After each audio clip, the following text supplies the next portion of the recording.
Hey friends, tonight we begin with something a little darker.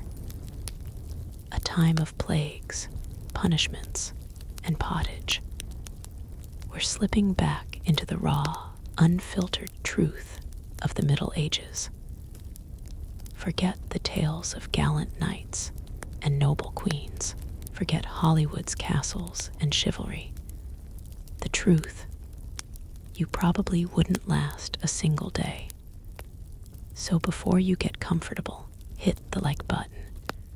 Subscribe if you dare. And let the soft hum of history lull us into a darker dream. Congratulations. You've just woken up in the year 1325. The good news: you're alive. The bad news: so are the fleas. Your bed is nothing more than a sagging sack of straw, half rotted, crawling with bugs, and stuffed with hay that still smells like the barn floor it came from, because it was the barn floor. 3 months ago. No memory foam, no pillows, no thread count to speak of, just a wool blanket heavy with filth, unwashed since last winter, now weighing as much as a small cow from layers of caked-on grime. You blink. The distant clang of the church bell jerks you awake. It's the medieval version of an alarm clock, louder, colder, and entirely unforgiving. You live in a one-room wooden hut. No windows, no walls separating space. Your entire family sleeps within arm's reach. So do the chickens, and the goats, and the bugs, all of you sharing a fragrant, steaming symphony of smells. Stale beer, sweat, goat, and something that may be mold. But you really, really hope isn't. Scented candles. They haven't been invented yet. And if they had, they'd probably just melt into the dirt floor. You stretch, or you try to, but the cold bites instantly, and your joints scream in protest. You're 22 years old, which, in medieval terms, makes you practically ancient. Your spine crackles like an old wooden door, and your knees rattle like a sack of stones in a drunkard's hands. Getting out of bed is a gamble. The floor is either damp from rain slipping through the thatched roof, or crusted with something the neighbor's chicken left behind. And your feet bare, always bare, now officially part of the medieval ecosystem. As for privacy, what's that? You sleep inches away from siblings, parents, and a cousin who never left. There's no bedroom, no curtain, no me time. Just a whole lot of everyone always. Welcome to morning in medieval Europe, where you are never, ever alone. Because parasites, rodents, and 8 other people are with you from sunup to sundown. And this is just the beginning of your day. You've made it out of bed, brave soul. But now nature calls. And it's not whispering, it's screaming. Forget modern bathrooms. Forget ceramic thrones and gentle flushes. This is the 14th century. If you're a peasant, your toilet is a wooden bucket behind the hut, already overflowing, thanks to Uncle Wolfston's regrettable encounter with spoiled turnips. The smell is biblical. You hold your breath, do your business, and then toss it into the street. Yes, the street. Tradition says you should shout, Gardelou. An old French warning, watch out below. But let's be honest, no one moves fast enough. medieval town streets, open sewers, a sludgy cocktail of human waste, horse droppings, and mysterious fluids. If you're lucky enough to live near a public latrine, congratulations. You now get to sit shoulder to shoulder with strangers in an outhouse with no privacy, no ventilation, and way too much eye contact. Toilet paper, not a thing. Straw, leaves, rags, moss, maybe a scrap of wool if you're feeling fancy. Often just your hand, which might explain why handshakes hadn't really caught on yet. And if you're rich, living in a castle, things are only slightly better. You might have a guardrobe, a narrow hole in the stone wall that drops your business into the moat below. Charming, until you realize that enemies knew about this, and sometimes they climbed in. Yes, through the waste chute. Talk about entering through the back door. So, whether you're a farmer in the fields or a baron in a castle, one thing unites you all in medieval Europe: the humble humiliation of using the toilet. It's cold, it's public, it's dangerous, and it's never, never not disgusting. One misstep on a wet stone path, and you're face first in humanity's leftovers. A warm reminder that dignity isn't part of your daily routine, and you still haven't brushed your teeth, but we'll get to that soon. You survived the toilet. That should count for something. A reward, perhaps. A warm, comforting breakfast. Sorry.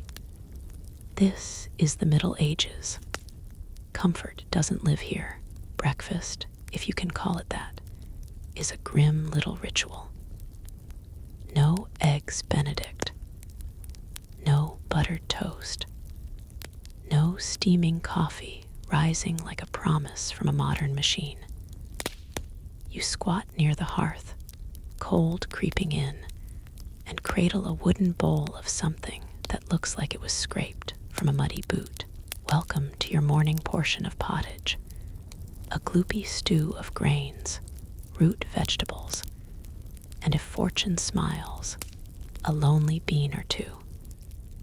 It's been simmering for days, sometimes weeks. Each morning, new ingredients are dumped on top, not replacing the old, just joining them. It's not a recipe. It's a legacy, a bubbling, edible history lesson. On the side, a hunk of bread so dense it could block arrows. It's made from coarse barley or rye, sometimes padded with sawdust or crushed acorns to stretch the flour. Because wheat is a luxury you'll never afford. This loaf is not your friend. You don't slice it. You wrestle it. And usually it wins. And what are you drinking with this hearty feast? Beer. Yes, beer. At 6 o'clock am not because it's festive, but because water is a parasitic horror show. Weak ale, barely alcoholic, but just clean enough to survive the day. Children drink it too. No one's thrilled, but no one dies. Want some meat? Some cheese? A little something sweet? Dream on. Those are for feast days, holy days, or if your local lord is in an unusually generous mood. Most peasants eat meat maybe twice a year. As for fruit, only when it's in season and not already rotting into wine. And spices, forget it.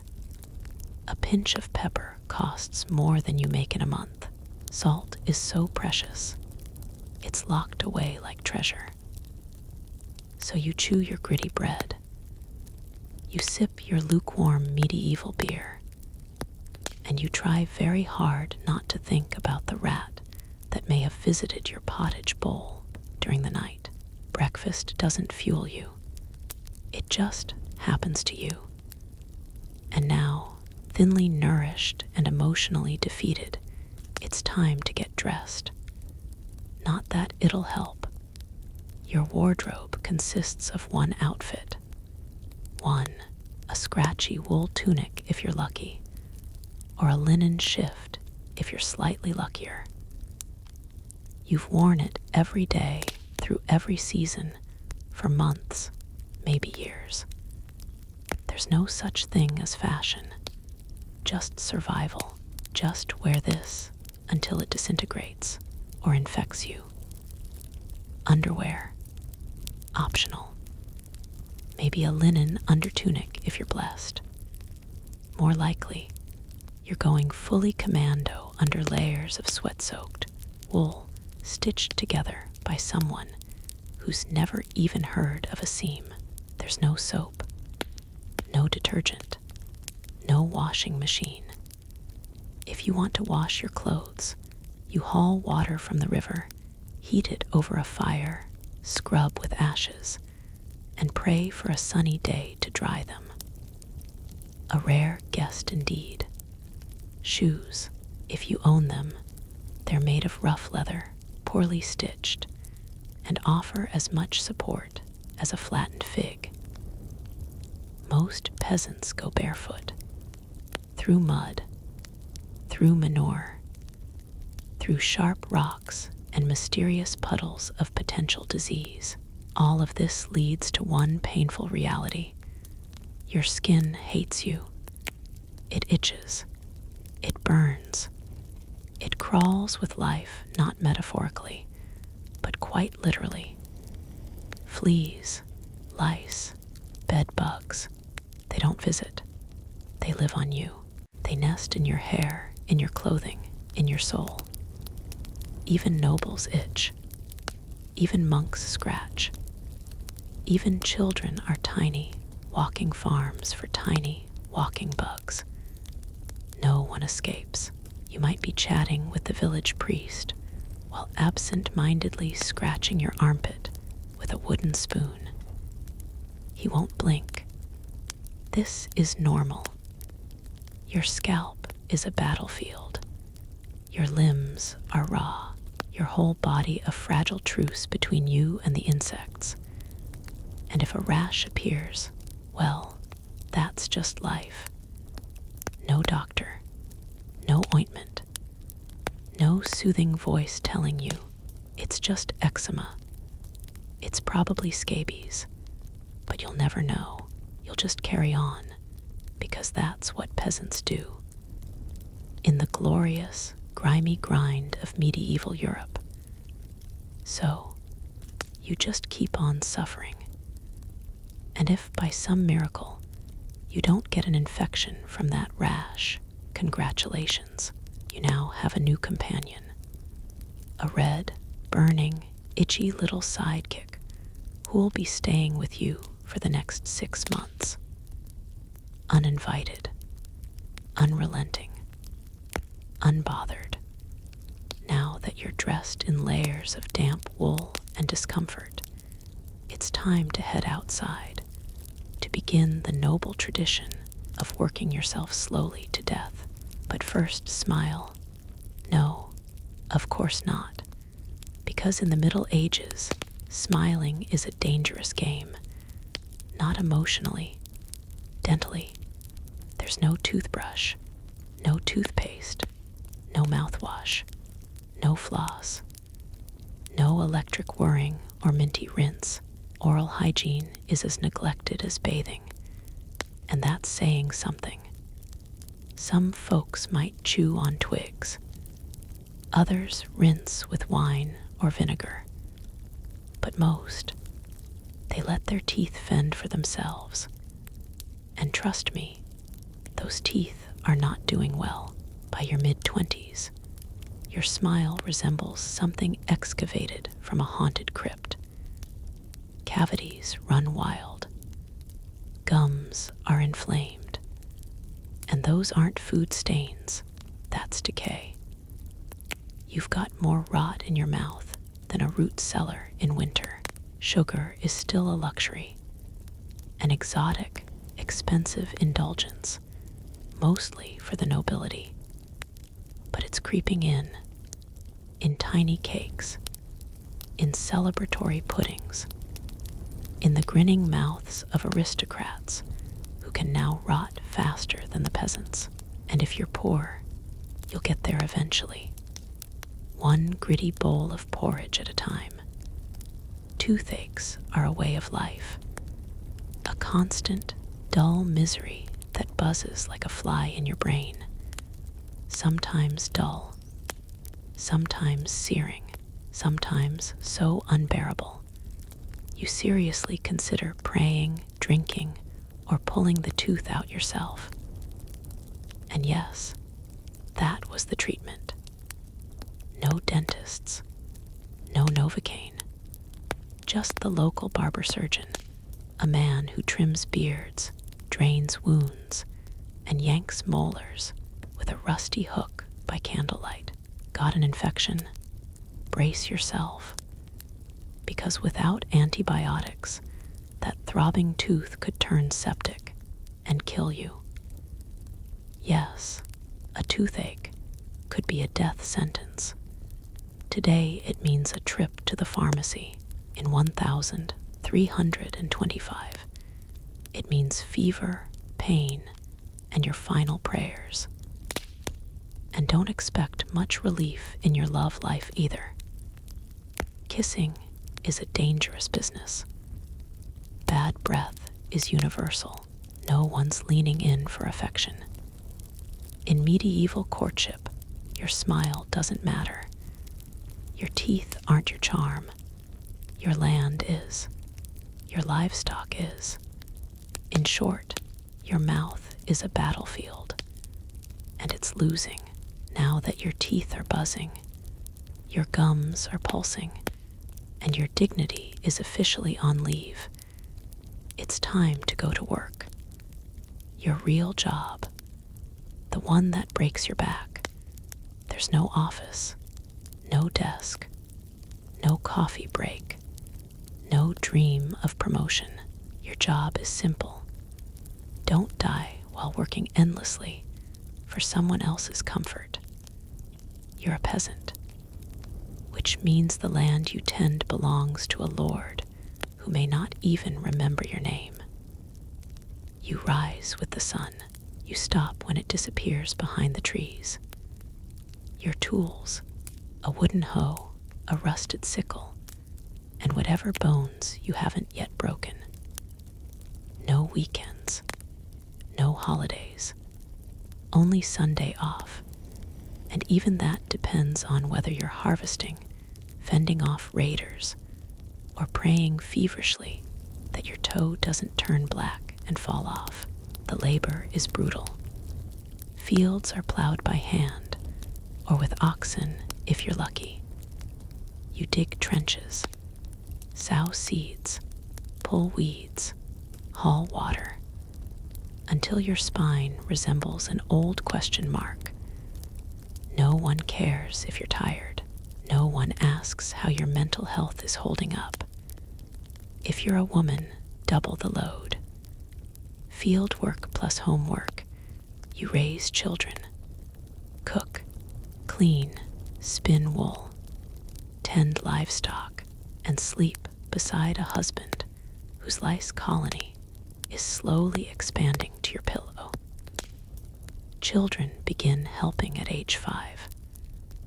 No toys, no school, just tiny hands grasping a wooden rake, dreaming of one day not dying from the flu. And if you're not a farmer, maybe a blacksmith, a tanner, or a cooper, the pain doesn't end. You work with fire, with smoke, with rotting animal skins, in sheds that choke your lungs. The pay, just enough not to die. The perks, occasional bleeding, break a bone. Too bad, catch catch a fever. Drink some warm ale and keep going. You can't afford to stop, not even for a day. Because in the Middle Ages, if you don't work, you don't eat. And if you don't eat, well, medieval Europe has a solution for that too. It's called being replaced.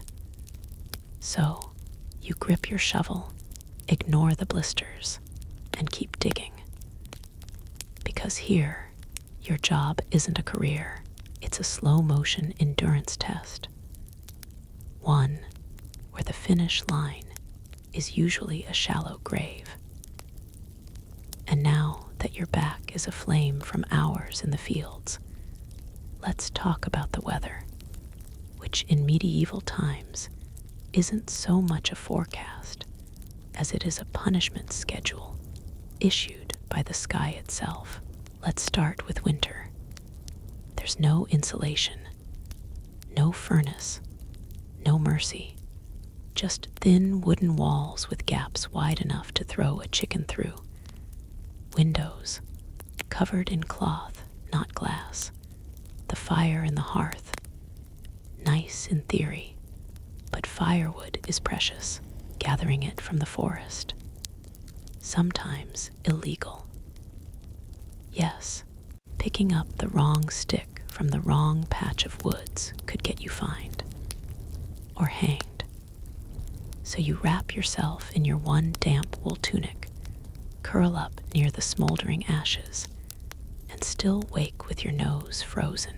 Your fingers become medieval icicles. Your toes remain damp, always damp.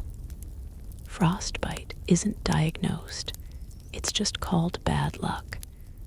And then there's summer. Ah, summer. Surely that's better. No, now your home becomes a clay oven, trapping heat like a medieval sauna. There's no breeze, no fan, no deodorant. You sweat through your layers, but you can't take them off because modesty is sacred, and sunburn is a brutal reminder of your sins. Flies swarm the room, drawn to your body, and to last week's goat stew, still fermenting gently in the corner. Mosquitoes sing in your ear while you try to sleep, assuming you can sleep, between the screaming babies and your neighbors arguing over who stole whose turnip. In the fields, the sun bakes your skin. No sunblock, no hat, unless you fashioned one out of straw like a desperate scarecrow. And you still have to work. Heat stroke. That's just called taking a bad turn. So whether you're shivering through frostbitten toes or chafing through your only pair of socks, your clothes still itch, your food is still terrible, and your next chore is already waiting. Welcome to Climate Control, Medieval Edition. There's none. Feeling thirsty. Need to freshen up. Want to splash a little water on your face to wake up from this fever dream of a life. Too bad. In medieval Europe, water is not your friend. It's trying to kill you. Quietly, let's start with drinking. The nearby stream looks lovely, clear, fresh, babbling like something from a fantasy novel. But upstream, someone just dumped a chamber pot into it. Or worse, a dead pig is bobbing gently along.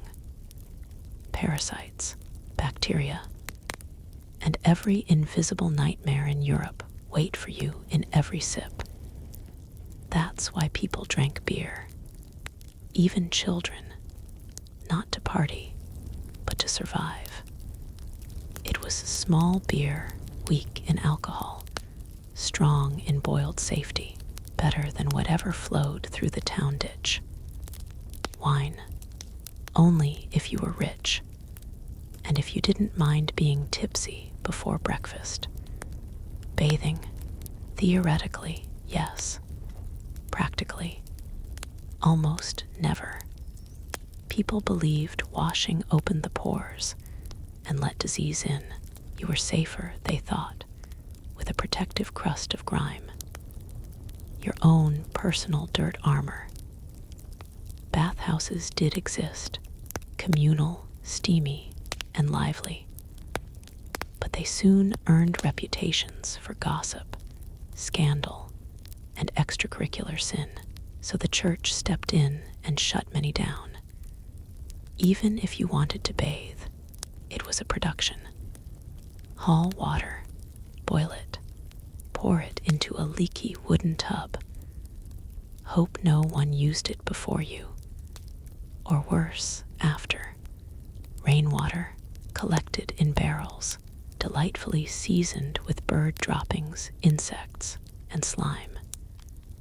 Refreshing, isn't it? So whether water went in your mouth, on your skin, or into your crops, it was a gamble. One wrong gulp, and you're sweating in a straw bed, clutching your stomach, reconsidering every decision you've ever made. Next time you sip from the tap, raise a glass. Your ancestors drank from rivers of death, and if you didn't drink the water, maybe you stubbed your toe on a rock shaped like regret. Either way, you're sick. You need help. You need a doctor. Too bad. You live in the 1300s. Medicine back then was mostly polite torture with a theology degree. Let's start with the diagnosis. Whether it's a fever, a cough, a rash, a broken bone, everything wrong with you comes down to one of four things. The four humors: blood, phlegm, yellow bile, and black bile. Your body is basically soup, and when the soup goes bad, you suffer. Too much blood. Time for bloodletting. Let's drain your life force into a bowl, using a dull knife or a hungry leech. And who performs this? Your local barber. Yes, the man who trims your beard also extracts your hemoglobin. Feeling anxious? Clearly too much black bile.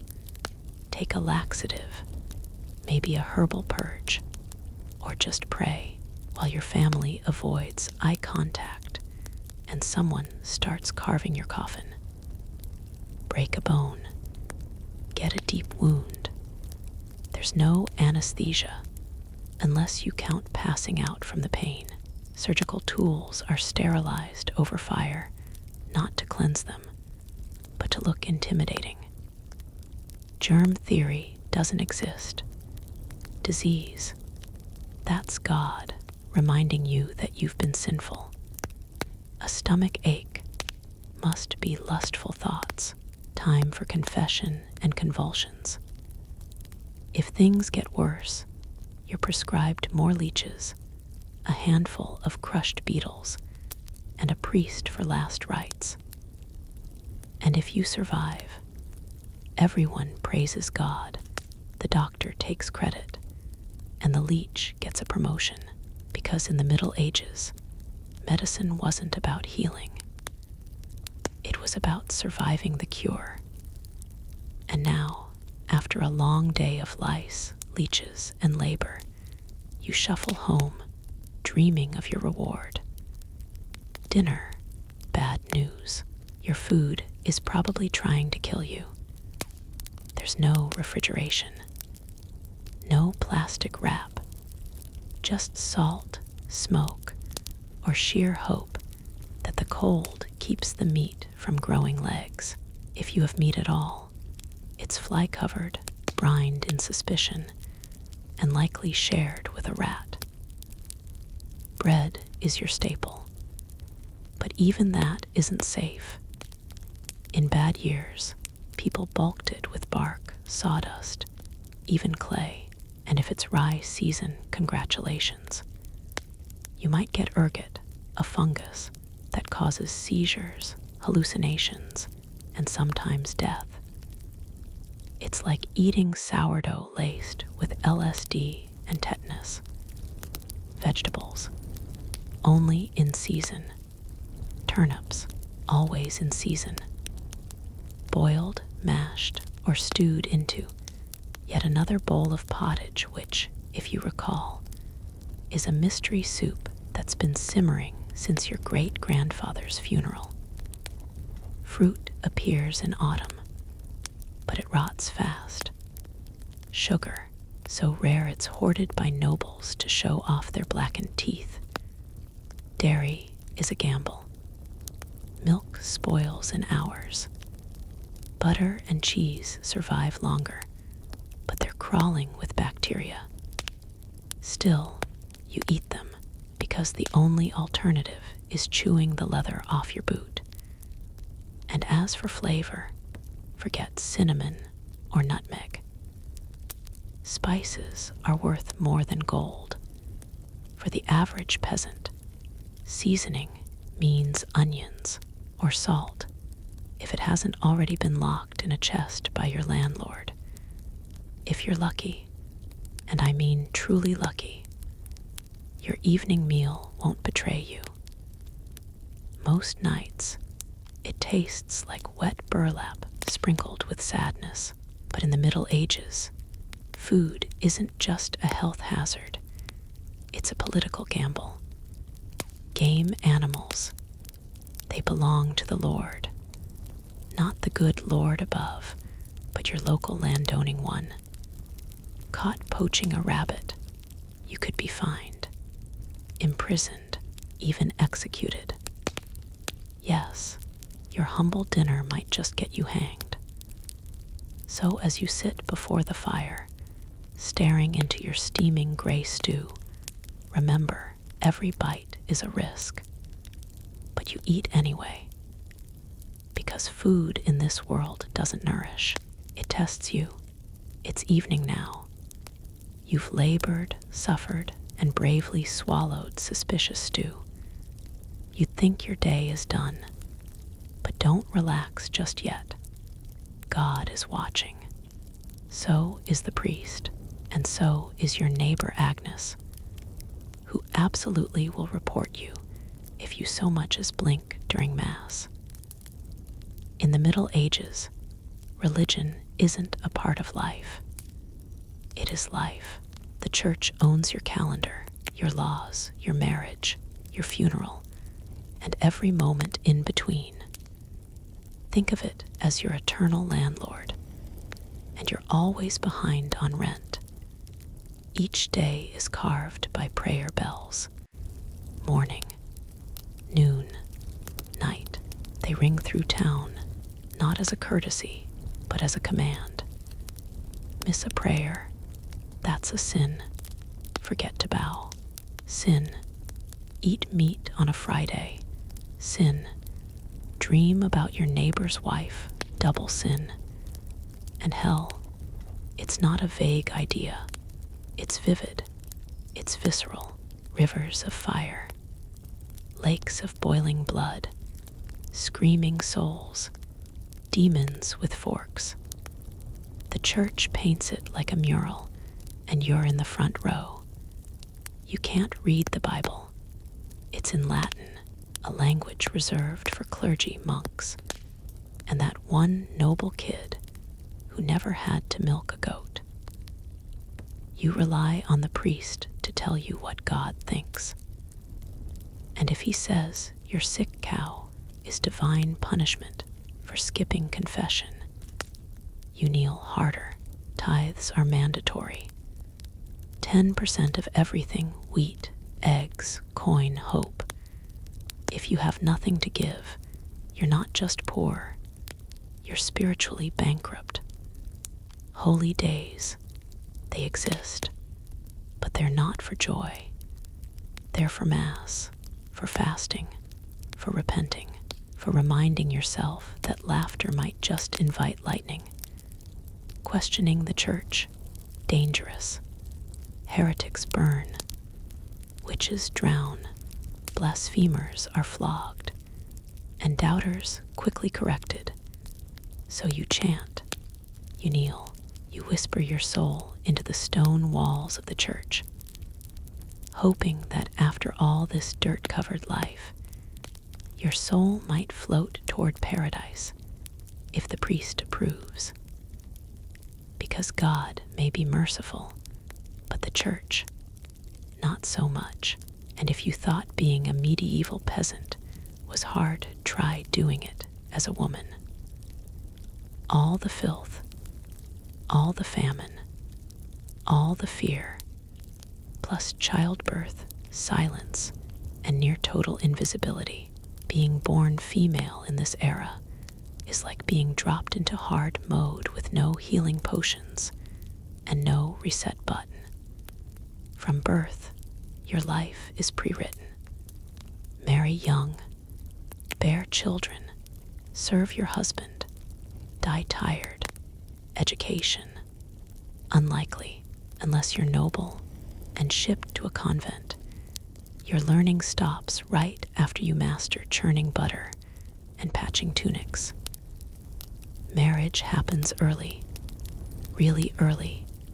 12, betrothed. 14, pregnant.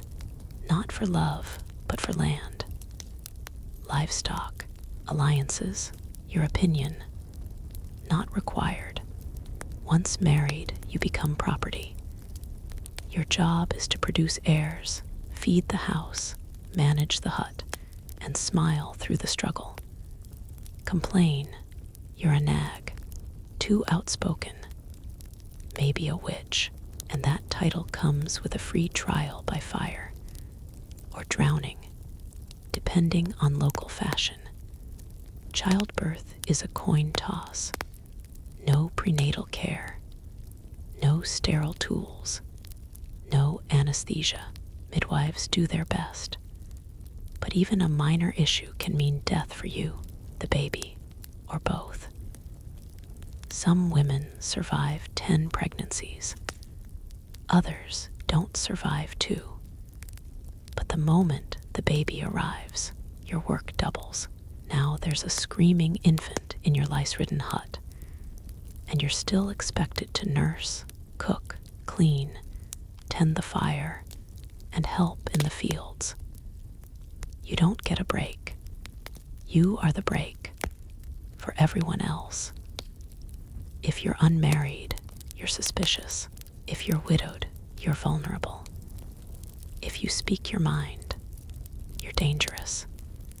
In the Middle Ages, being a woman was like walking through a world made of tripwires. One wrong step, one strong opinion, and suddenly you're a witch. Maybe you knew too much about herbs. Maybe you had a sharp tongue. Or maybe you looked at someone funny on a rainy Tuesday. That was enough. Even within the church, your role was confined. Nuns lived cloistered lives. No speaking without permission. No freedom to leave, and your spiritual value always listed below a man's. In short, to be a woman in medieval Europe was to be expected to endure, obey, reproduce, and suffer in silence, gracefully if you could, preferably while smiling. Because even in a world where everyone suffered, women were expected to do it beautifully.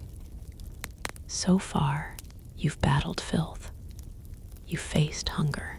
You've been judged, worked raw, and possibly lost an argument to a goat.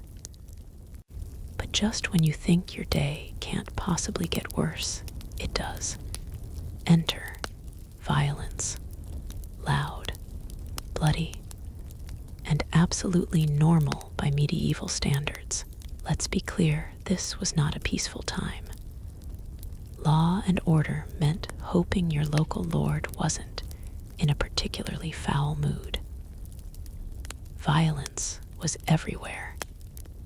At home, in the streets, on the battlefield, during church feuds, even while waiting in line at the communal bread oven. Crime was common. punishment was creative. Justice, less about truth, more about spectacle. Steal a loaf of bread, you might lose a hand, caught lying. Your tongue could be pierced, gossip too much.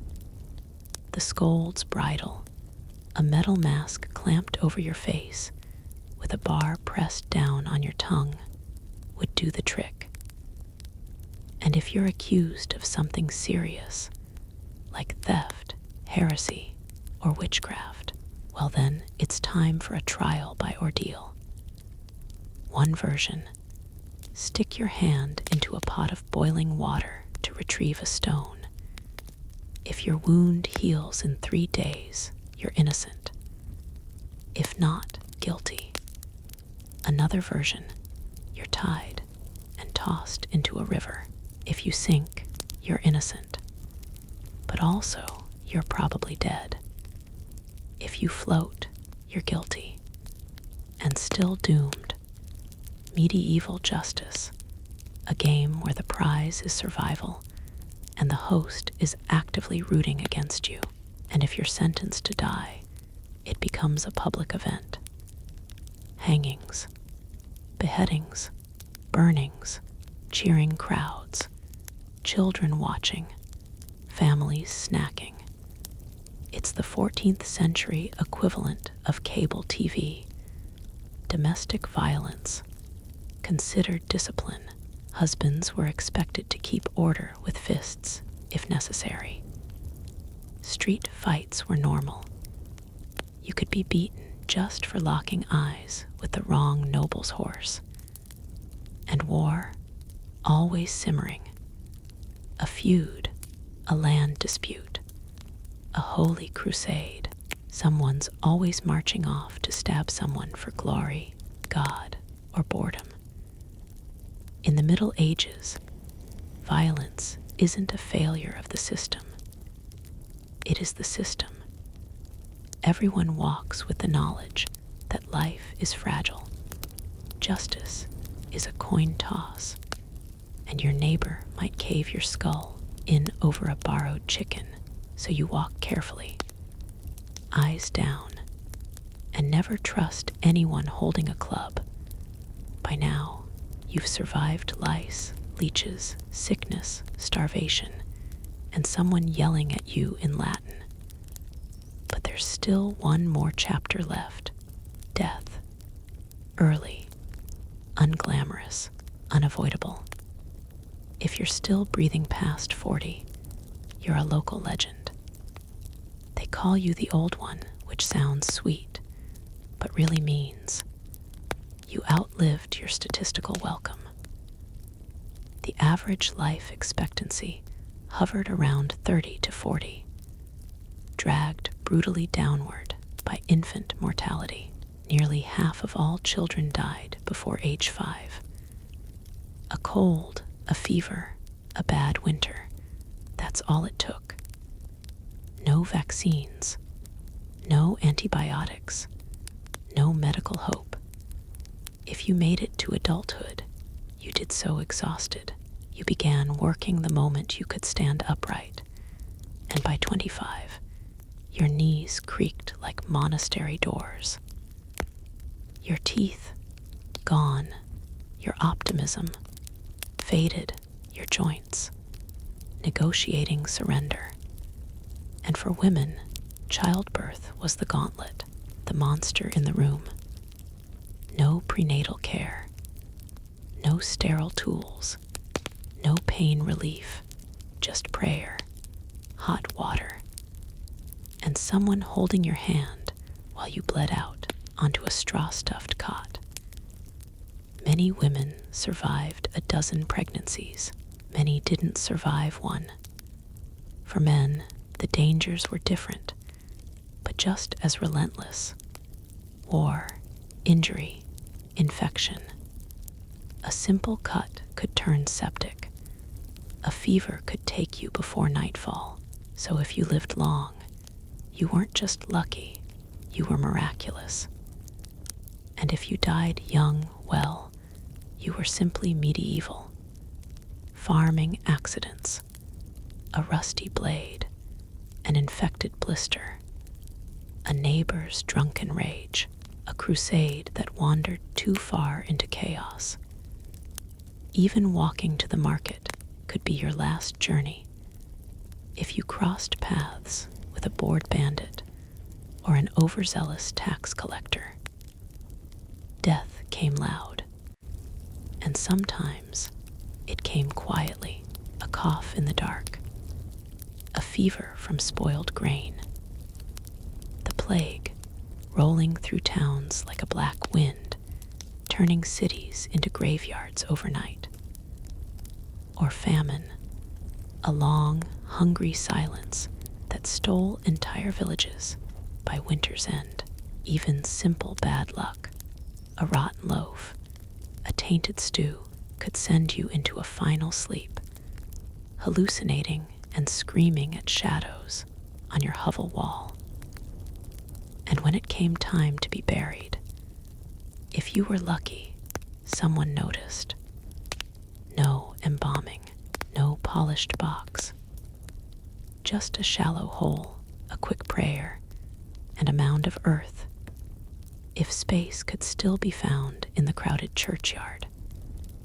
So yes, in medieval times, life was short, brutal, and constantly under siege by death in every form imaginable.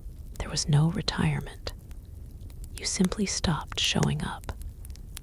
And now, at the end of this journey, let's take a quiet breath and move gently into your final chapter. The medieval dream fades. So, how was your day? You woke in filth, relieved yourself in a bucket, brushed your teeth with wishful thinking, nearly fainted from hunger, worked until your spine screamed, itched through layers of wool, prayed not to get the plague, and narrowly avoided public execution for harboring an unauthorized squirrel. Welcome to one ordinary day in medieval Europe, still dreaming of becoming a knight. Think again, that romantic picture, gallant swordsmen, noble ladies, feasts by candlelight. It's just a fairy tale. The real Middle Ages were cruel, gritty, and ruthlessly unfair. Hierarchy ruled everything. If you were born poor, you stayed poor. If you were born rich, congratulations. You had better odds of survival. But you were still one bad stew away from dysentery and a quiet grave. Even in castles, cold stone palaces filled with fleas, smoke, and strategically arranged marriages, there was no true comfort.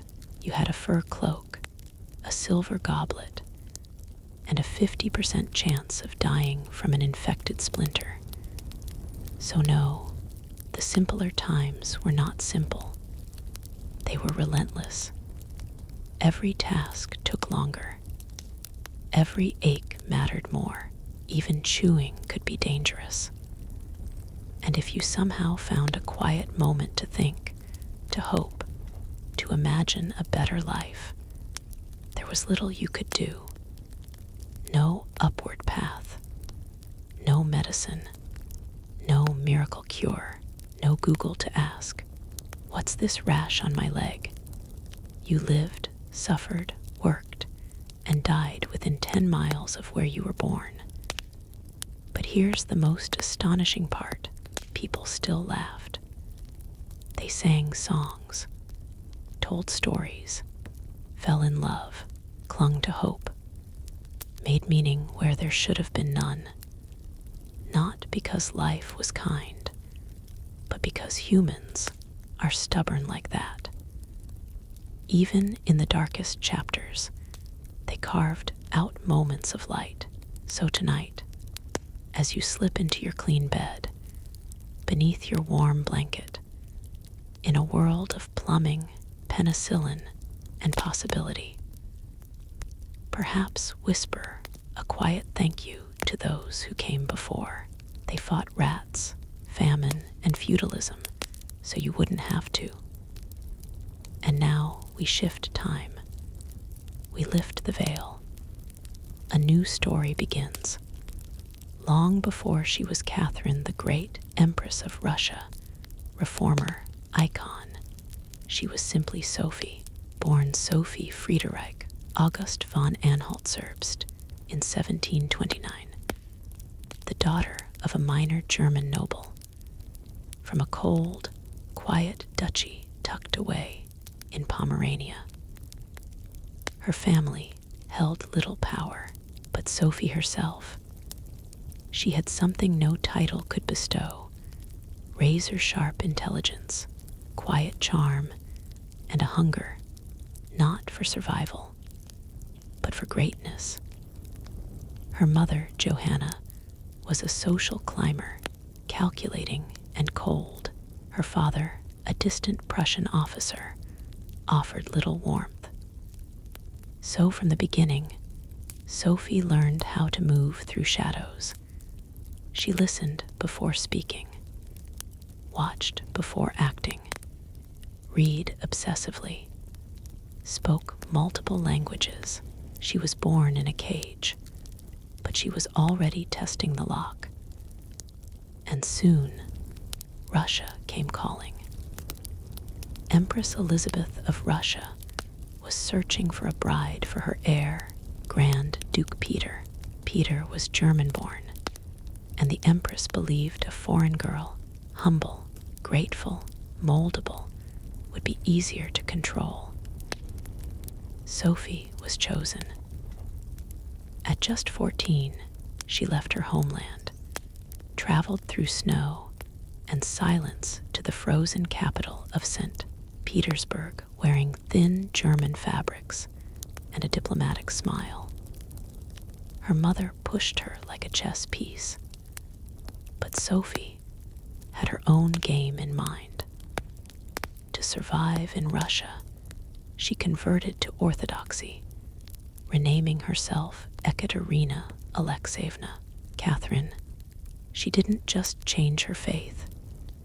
She crossed a threshold, burning the bridge behind her. There was no going home. She stepped into the Russian court, not as a pawn, but already plotting how to become a queen, supported by powerful allies, including her lover, Grigory Orlov, and his influential brothers. Catherine made her move. She rode through the streets of St. Petersburg in full imperial regalia, radiating strength, not hesitation. The city held its breath and then bowed. She was proclaimed Empress Catherine II, welcomed not with resistance, but with the loyalty of the Imperial Guard. Peter, caught off guard, isolated, and without friends, surrendered within days. He was taken into custody, and soon after he was dead. The official cause, a strange hemorrhoidal colic. The unofficial version, murder, quiet, unspoken, but widely assumed. And just like that, Catherine ruled Russia, not by birth, not through marriage, but through force of will, keen intellect, and unshakable audacity. A foreign-born woman with no legal claim to the throne had seized the crown without a single battle. It was unprecedented, and her real test was only beginning. Would Russia accept her? Would the nobles follow her lead? Could she hold this vast, volatile empire together without ending up like Peter? Catherine understood. Power gained through strategy can vanish just as fast. If she was to last, she had to evolve. She could no longer be just the careful conspirator. She needed to become a sovereign worthy of history, a ruler not merely of territory, but of vision, of ideas, of legacy. And so began her transformation.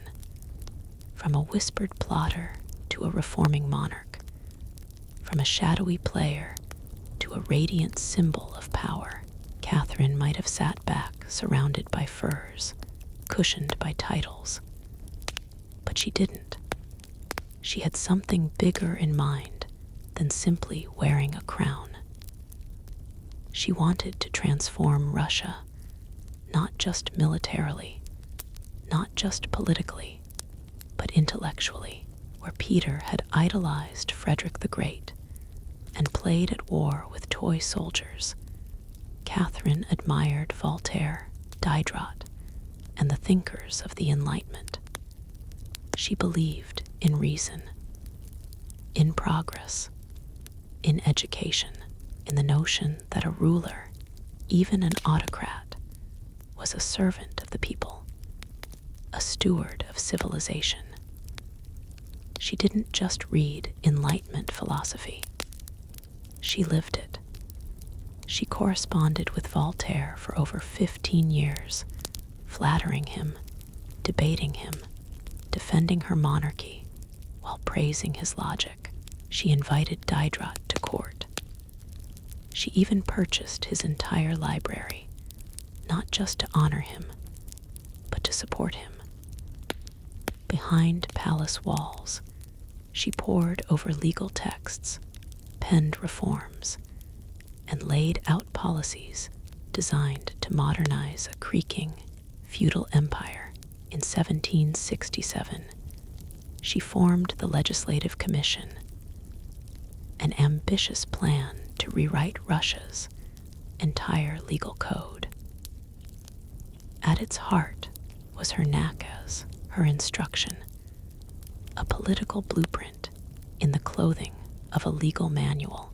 It spoke of equality before the law, denounced torture, and reimagined rulers as guardians of justice, not simply wielders of power. For a Russian empress in the 18th century, it was nothing short of revolutionary, but ideals, no matter how noble, must wrestle with reality. Russia was vast, conservative, still feudal, still deeply loyal to the nobility, who kept their power by keeping the serfs beneath them. Catherine knew this. She moved carefully. She abolished some forms of torture, built schools, expanded secular education, encouraged libraries, art, and learning. And yet, she reaffirmed noble control over the peasantry, because keeping their loyalty meant preserving her throne. This was Catherine's balancing act, a philosopher queen by day, a realist by night. She walked a tightrope between Parisian ideals and Russian survival. Her vision was bold, but always measured. She wasn't trying to make Russia European. She was trying to make it modern, on her terms, with her hand iron beneath velvet. But Catherine's vision wasn't just for reform within. She looked outward to borders that begged expansion, to enemies that offered opportunity, to the map of Europe waiting to be redrawn. Where Peter the Great had opened a window to the west, Catherine sought to knock down the walls. Under her command, Russia's territory grew wider than ever before. Her wars weren't just about defense. They were about identity, about dominance, about rewriting history with a quill and a saber. One of her most pivotal campaigns was against the Ottoman Empire, a series of hard-fought conflicts spanning the 1760s and 1770s. these weren't just land grabs. They were statements, declarations. Russia would no longer be a frozen backwater empire. It would be feared, respected, and in some circles, envied. They were about influence. Catherine saw herself as the liberator of Orthodox Christians living under Muslim rule, and as the rightful protector of Eastern Europe under generals like Alexander Suvorov and Gregory Piempikin. Russia captured key regions, including Crimea, the northern coast of the Black Sea, and access to warm water ports, something Russian czars had coveted for generations. These victories weren't just military, they were symbolic. With each conquest, Catherine sent a message: Russia was no longer the distant backward cousin of Europe. It was a continental force. She also turned her gaze westward in a series of deals and diplomatic maneuvers. Catherine participated in the partitions of Poland, carving up the struggling Polish-Lithuanian Commonwealth, along with Austria and Prussia. By the end of the Third Partition, in 1795, Poland was erased from the map, and Russia claimed vast new lands and millions of new subjects. But Catherine didn't just conquer with armies, she also colonized with ideas. New cities were built, trade routes were expanded, German settlers were invited to cultivate Russian farmland. The empire became a mosaic from the icy Baltic to the sun-drenched shores of the Black Sea. And through it all, Catherine remained the central force, reading reports, issuing orders, and personally overseeing the shape of her expanding empire. Critics would accuse her of being power-hungry, even imperialistic. But to Catherine, expansion wasn't ambition, it was destiny. A great ruler, she believed, was measured not just by ideas, but by borders. She didn't just want to rule Russia. She wanted to remake it as a civilized empire, feared by its enemies, respected by its peers, and loyal to her alone. For all her brilliance and power, Catherine the Great was just as famous for what went on behind palace doors. And no, not all of it was whispered in libraries. Catherine's private life became one of the most talked about aspects of her reign. She had lovers, not just one or two, carefully curated parade of them, many decades younger, often handsome, and sometimes politically influential. She didn't hide them. In fact, she often rewarded them with titles, estates, and pensions if they behaved well. If not, they were quietly dismissed, sometimes with a polite thank you. And a promotion. Among the most important of these lovers was Gregory Piempikin, a man as brilliant as he was bold. Their relationship blurred the lines between romance, politics, and partnership. Some historians believe they may have even married in secret together. They shaped military campaigns, colonization projects, and the transformation of southern Russia. Piempikin wasn't just a lover, he was her co-ruler in many ways. Still, Europe couldn't look past the scandal. Gossip swirled, satirical pamphlets painted her as lustful, insatiable, even unhinged.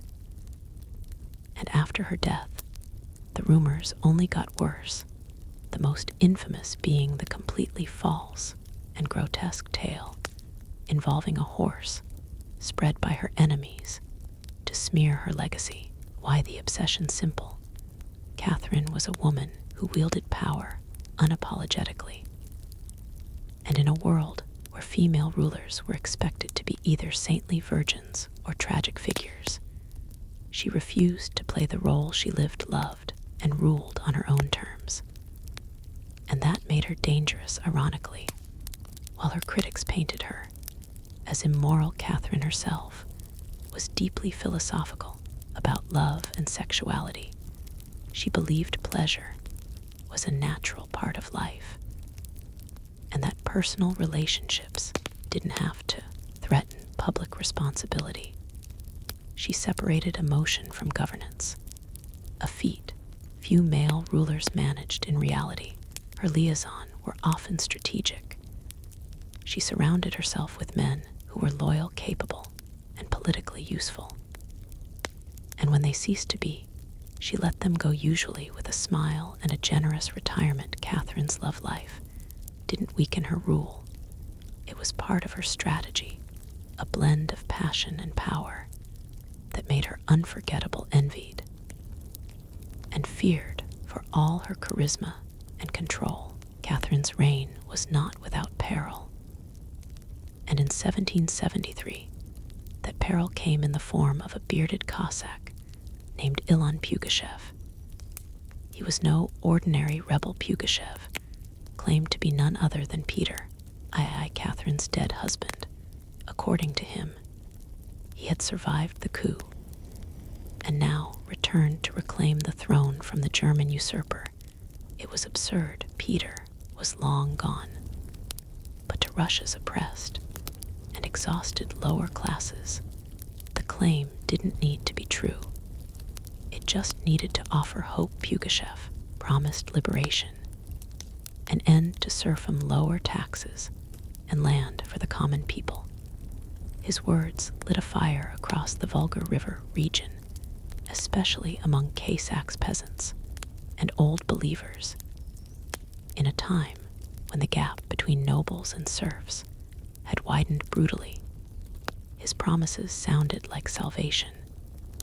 The Pugachev Rebellion became the largest peasant uprising in Russian history. Towns were taken, fortresses fell, nobles were slaughtered. For a terrifying moment, it seemed as if the empire itself might fracture. Catherine was shaken. This wasn't a foreign war she could win with cavalry and treaties. This was a revolt from within her own people, rising against the system she ruled. But Catherine didn't panic. She acted. She dispatched professional military forces to crush the rebellion. Ruthlessly, Pugachev's forces were defeated in 1774.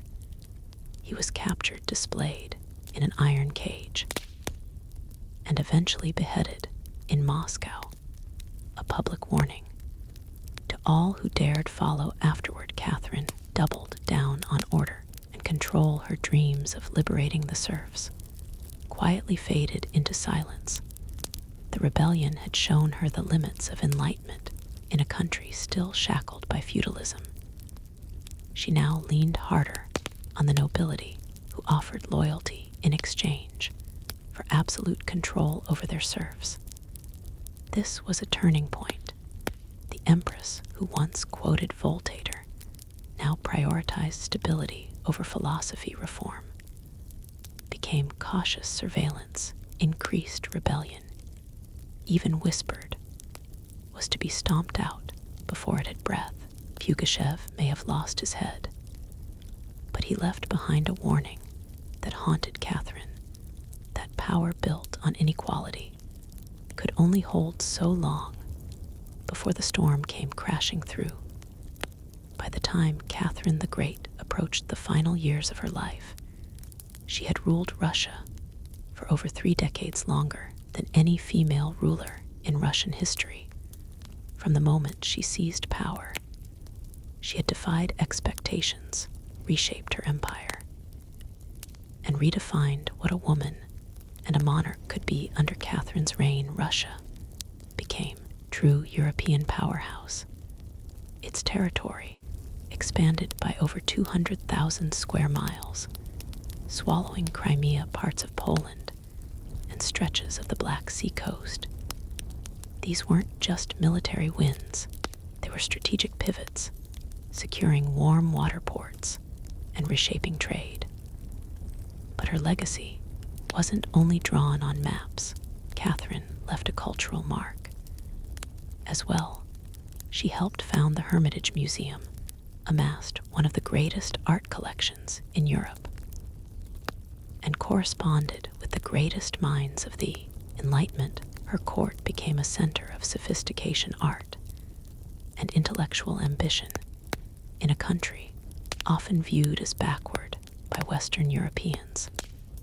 Catherine put Russia firmly on the cultural map. She modernized education, founding schools for girls, and promoted the printing of books. She introduced smallpox inoculation to Russia, even publicly receiving the vaccine herself, an act of scientific bravery in her time. Yet her reign was also one of contradictions. While she admired Enlightenment ideals, she never freed the serfs. In fact, she extended serfdom deeper into Russia's territories. Her reforms, while impressive, remained mostly top-down, designed to polish the empire without truly transforming its foundations. Still, Catherine's rule brought stability and ambition. She understood that power was not inherited. It was crafted, managed, and constantly defended. She ruled not by divine right, but by force of will, political brilliance, and relentless calculation. She was called many things: a user, tyrant, a reformer, a seductress. But above all, she was effective. When she died in 1796, Russia was wealthier, larger, and more formidable than it had been in centuries. She left behind a throne secure, an empire expanded, and a legend that would endure for centuries. Catherine didn't just reign, she ruled with intellect, strategy, and an unapologetic grip on history. And in doing so, she became more than an empress. She became a myth for all her power, expansion, and enduring legacy. Catherine, great, was still at her core, a woman navigating a man's world and reshaping it in her image behind the imperial portraits and state decrees. Was someone deeply aware of how precarious her position was? She was not born Russian. She came to the throne through a coup. She ruled an empire that didn't want a woman in charge. And yet, she not only endured, she thrived. Catherine was never content to be ornamental. She read constantly, wrote endlessly, and never stopped learning. Her daily schedule was intense hours of reading, reports, corresponding with foreign powers, editing state papers, and managing a court filled with rival factions. She wasn't content to simply sit on the throne. She worked the throne like a stateswoman born to it. She was also in many ways lonely. She surrounded herself with courtiers, lovers, and artists, yet wrote in her memoirs of how few people she could truly trust. Her son Paul, whom she distrusted and kept away from state matters, grew into a man she feared, would undo all her progress. Greatest emotional partnership with Gregory Pimpkin faded into deep friendship. But his death in 1791 left a wound that never truly healed. Catherine crafted her image carefully.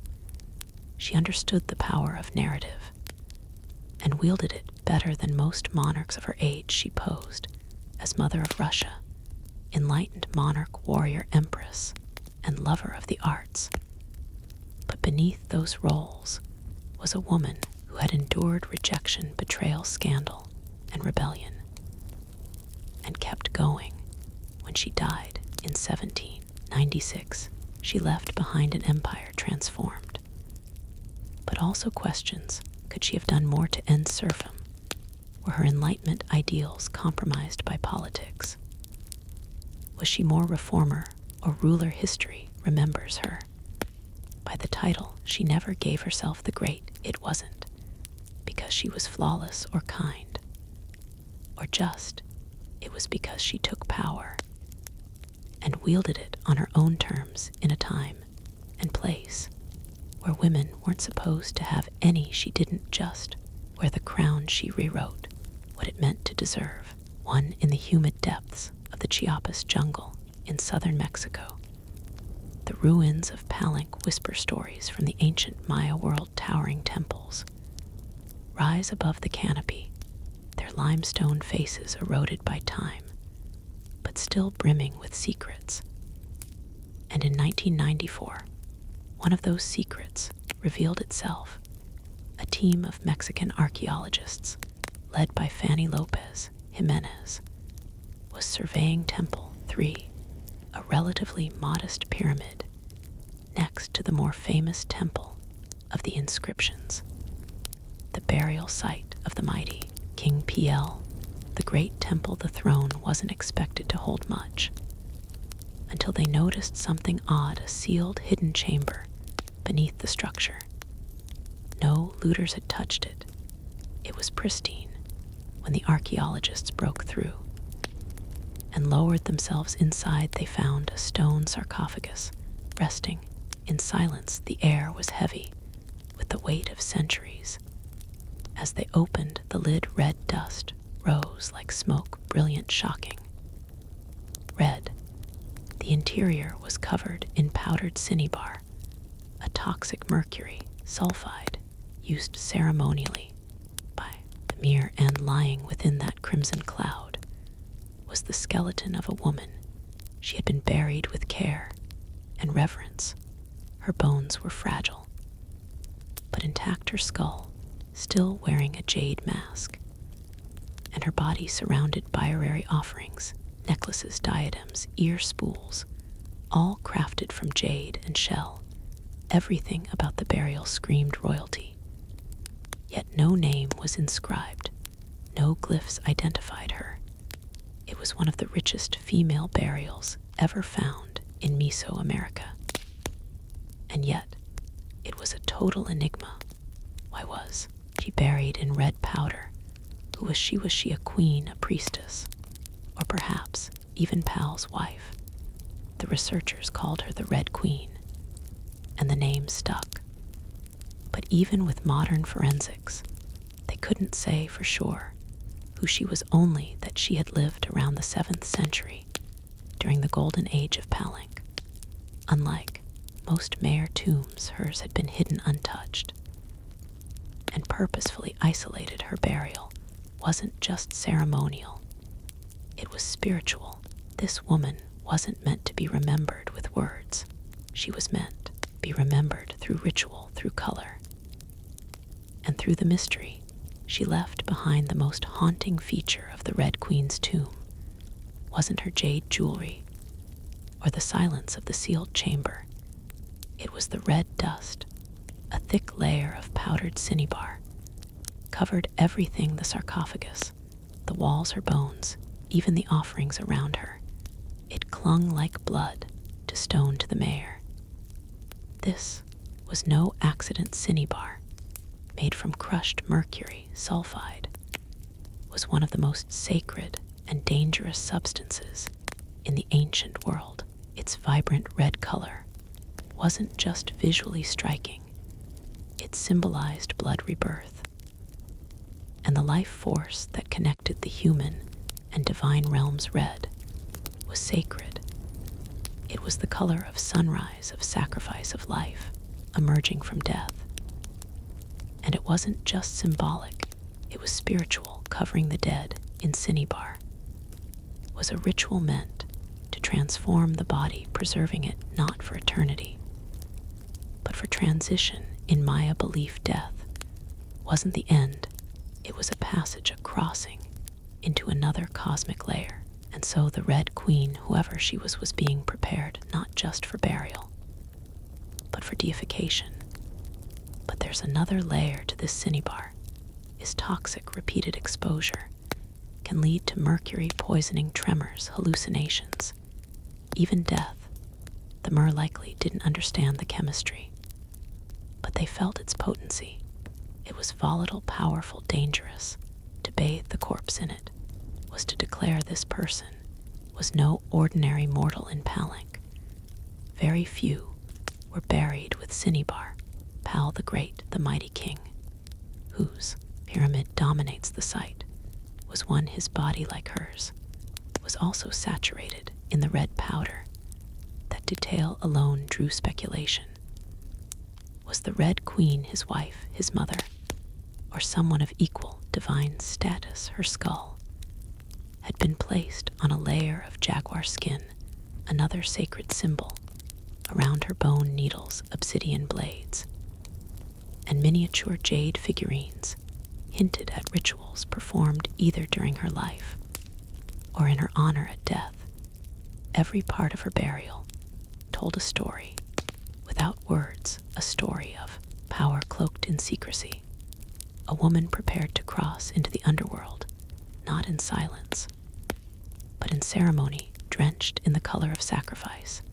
Surrounding the Red Queen's crimson-drenched remains was a world of silence, broken only by the gleam of jade shell and obsidian.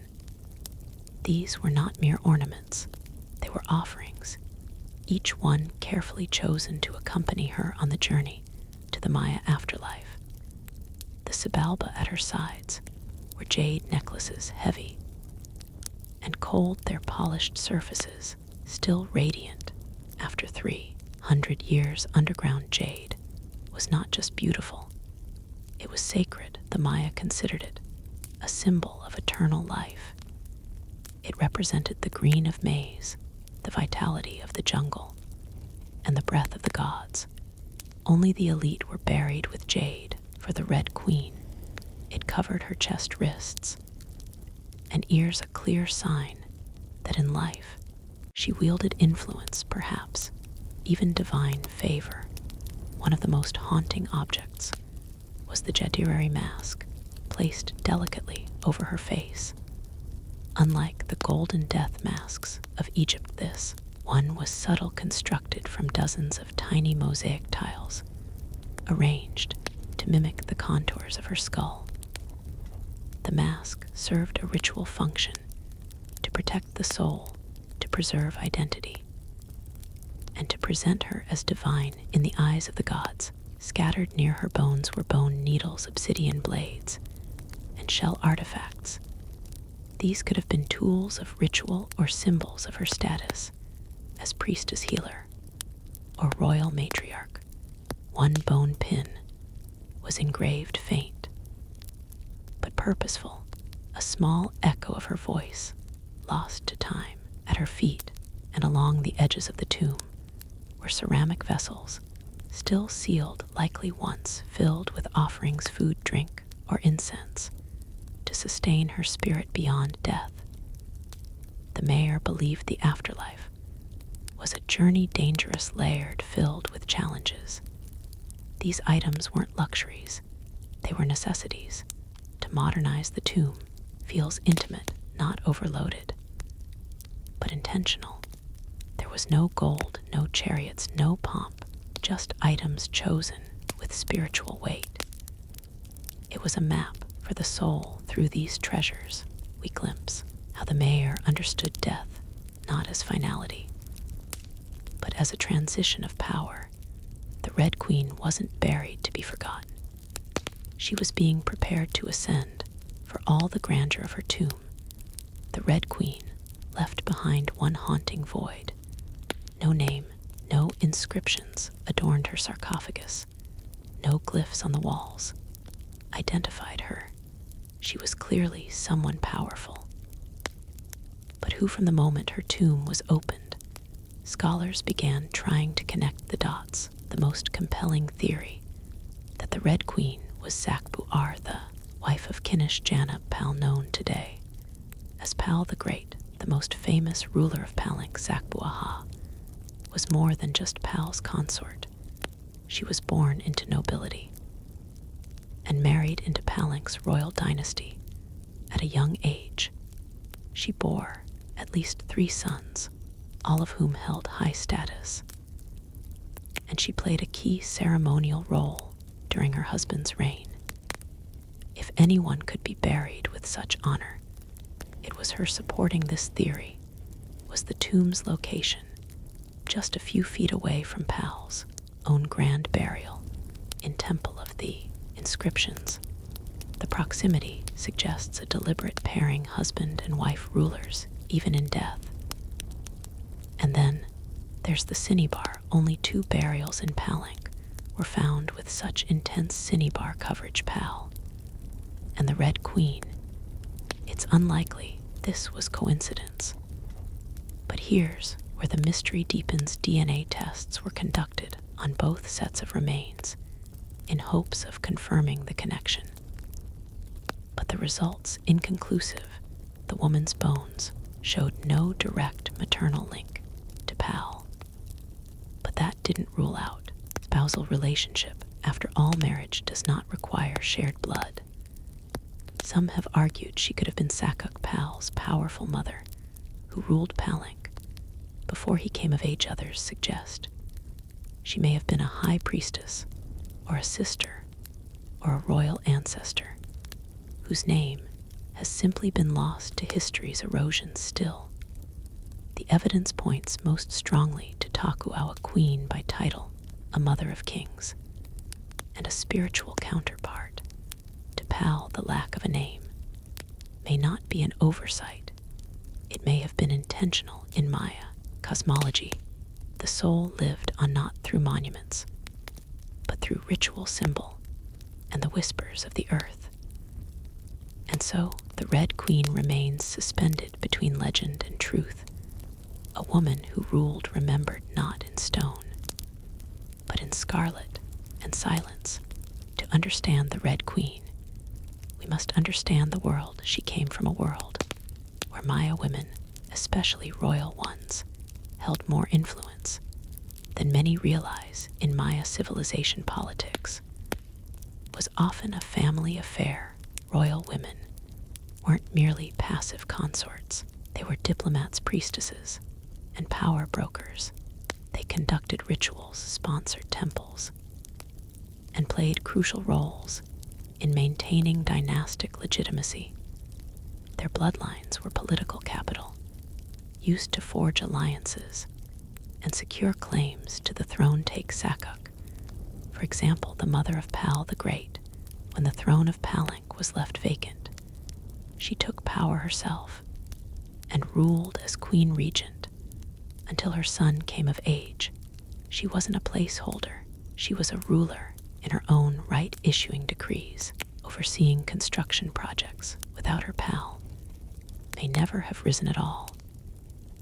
And she wasn't an anomaly. Across the Maya world, in places like Yakalen, Nanjo, and Calakmul, inscriptions show women performing major ceremonies, engaging in warfare, diplomacy, and sometimes ruling outright. They were often portrayed in stele and murals, dressed in elaborate headdresses and regalia, standing beside kings as equals, or sometimes above them. Their words were carved in glyphs. Their names were remembered until they weren't by the time Spanish conquistadors arrived centuries later. Much of that memory had eroded. The colonial lens saw native women as silent figures in a Mala-dominated world. But the archaeology tells a different story, one of complex gender roles, where power was negotiated, not simply inherited. This context casts the Red Queen in a new light. She may not have ruled in name, but her burial, rich, sacred, and positioned beside Pal, suggests she was a central pillar in the royal order. Her jade mask wasn't just decoration. It was a symbol of identity, of power held in life and protected in death. Her bloodline may have been the very glue that held Palenque's dynasty together in Maya civilization. A queen wasn't just a queen. She was a keeper of sacred lineage, a voice in ceremony, and often the bridge between gods and men. The Red Queen may be nameless, but in her world, she was never voiceless. The Red Queen wasn't just buried with treasures. She was buried in architecture rich with purpose, layered with Maya cosmology, ritual symbolism, and intentional design. Her tomb wasn't merely a grave. It was a gateway to eternity. Her body was discovered inside Temple Third, one of the smaller pyramids with within the heart of Palenque. Yet, its proximity to Temple of the Inscriptions, the resting place of Pal the Great, is telling these temples weren't built randomly. Their positioning was sacred, guided by astrology, myth, and dynastic legacy. Temple, the thigh, rises modestly compared to its grand neighbor, but it hides something even more intimate, a sealed crypt, untouched, by letters perfectly preserved. It was constructed deep within the temple's core, accessible only by a steep, narrow staircase. The descent into her tomb feels almost symbolic, a ritual journey downward into the underworld. The chamber itself is stark, made of cut stone, sealed tightly for over 130 years. No glyphs or murals cover the walls, no ornate carvings tell her story. But perhaps that silence is intentional. This was a space not for the living to interpret, but for the dead to transform. At the center, her sarcophagus sits like an altar crafted from limestone. It echoes the grand stone coffin of Pal next door, while Pal's lid is famously engraved with scenes of cosmic rebirth. The Red Queen's tomb is more subdued. The focus is inward, on the body, on the cinnabar, on the ritual of death itself. And yet, there are subtle architectural cues that hint at meaning. The tomb is aligned east to west, symbolic path mirroring the sun's journey from life to death. The chamber is small, but powerful. It feels deliberate, personal, a sacred enclosure for someone revered. Maya temples were cosmological tools, bridges between the heavens, the earth, and the underworld. To be buried in one was to be elevated beyond the human realm. The Red Queen's eternal home wasn't an afterthought. It was a carefully constructed shrine, a place where death became transformation. Her bones rest in stone, her essence in cinnabar, her legacy in the architecture itself. A temple that speaks without words, telling us she mattered to the ancient Maya. Death wasn't the end, it was a threshold, a sacred passage into the underworld known as Xibalba. And for someone like the Red Queen, this crossing was not only spiritual, it was political, cosmological, and deeply ritualized. Burial rituals were carefully choreographed events rooted in myth and meant to guide the soul through the treacherous layers of the underworld. Maya texts, iconography, tell us that Sabala was no peaceful afterlife. It was a maze of darkness, rivers of blood, trials, and gods of death. Only those properly buried, ritually prepared, and spiritually equipped could make the journey successfully. The Red Queen was buried wrapped in cinnabar, encased in stone, and surrounded by offerings, all signs of an elite burial. But there's more. The presence of bone needles and obsidian blades in her tomb hint at auto-sacrifice rituals, possibly symbolic tools representing rites she had performed in life, or that were reenacted at her burial. To empower her spirit, Harari mask, carefully assembled from jade tiles, was not simply decorative. It may have served as a spiritual vessel, preserving her face and identity as she journeyed into the afterlife. In Maya belief, the face was a mirror of the soul, and the soul needed to be recognized by the gods. The ceramic vessels surrounding her may have once held chocolate, maize water, or even pulka to nourish her in the next world. Other items like stingray spines or shell trumpets could have represented spiritual tools, calls to the gods, or tokens of ritual communication. Burial wasn't just a goodbye, it was a transformation. The Maya believed in cycles, death as seed, burial as planting, and the afterlife as rebirth. Kings and queens were often seen as earthly incarnations of gods. And in death, they returned to those divine origins. The Red Queen covered in the color of blood, entombed in a pyramid, and honored with offerings, was being prepared for rebirth not as a mortal, but as a being tied to the sacred order of the cosmos. Her burial wasn't the end of her story. It was the beginning of her legend, just a few steps away from the Red Queen's final resting place lies one of the most iconic tombs in Mesoamerica, that of Kinish Jana Pal, known simply as Pal the Great. His burial inside the grand temple of the inscriptions is celebrated for its artistry scale and deeply spiritual symbolism. But what makes the Red Queen's tomb so extraordinary is not only what was inside it. Where it was found, her sarcophagus was hidden within Temple 3, directly adjacent to Pal's monument in a city like Palenque, where every temple was carefully positioned to reflect cosmic principles. This closeness was no coincidence. It was intentional, a statement etched in stone. Many scholars believe the Red Queen was Zakbu Aupal's queen and trusted consort. While her tomb lacks inscriptions, the similarities between their burials are striking. Both wrapped in cinnabar, both entombed in pyramids, both buried with jade, and both treated with extreme reverence.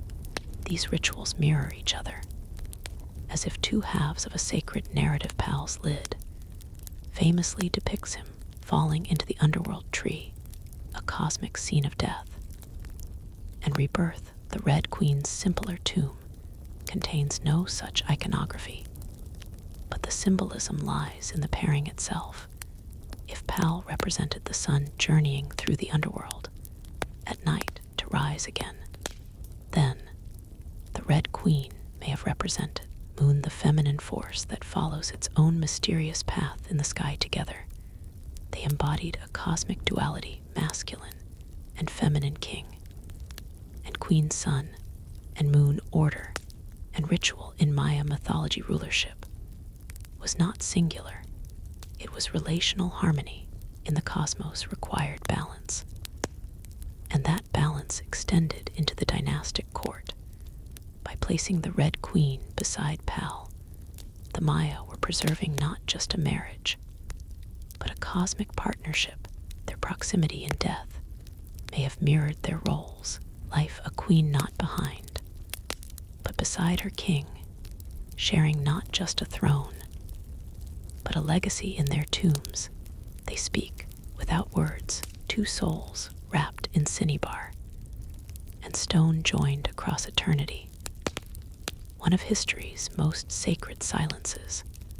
Though her name was lost to time, the Red Queen of Palenque endures not as a forgotten relic, but as one of the most enigmatic and powerful women of the ancient world. Her tomb, sealed for over 1,300 years, now whispers across centuries, inviting questions that echo louder with every discovery.